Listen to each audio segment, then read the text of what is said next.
जो परिवार में जो परिवार बनते हैं, ये भी कोई कर्म सिद्धांत या कोई ऐसे कर्मों के कारण परिवारों में लोग जन्म लेते हैं, इसका भी कोई कारण हो सकता है या अलग अलग अपने अपने ढंग से जन्म लेते हैं? जन्म तो कर्म से ही होता है और कर्म जो है पूर्व में परिणामों से होते हैं। मरण करते समय जो परिणाम होते हैं वैसा कर्म का बंध होता है और वही कर्म हमें विग्रह गति से ले जाकर वहां जन्म देता है, क्योंकि विग्रह गतो कर्म योगा, विग्रह गति में जाने वाले जीव को कर्म ले जाता है। तो जन्म की जो व्यवस्था है आज प्रातःकाल प्रवचनों में भी कही थी, जन्म जो है कर्म की एक व्यवस्था है और वो कर्म हमने जैसा भांजा था वैसा हमें कर्म ले जाता है। सम्यक नमोस्तु महाराज जी। दीक्षा जैन हरि पर्वत आगरा से पूछती हैं, सम्यक दर्शन चारों गतियों में हो सकता है, फिर कोई भी गति खराब नहीं हो सकती?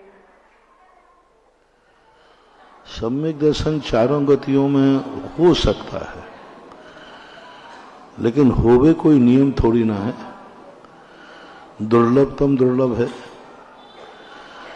मनुष्यों में जितने जल्दी सम्यक दर्शन हो सकता है उतने जल्दी देवताओं को नहीं होता, क्योंकि देवता इतनी भोग विलासता में लीन हो जाते हैं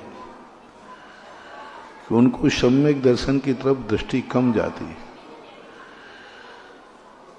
और नारकी जीव दुखों में इतना वे हो जाता है कि उनको सम्यक दर्शन कम होता है।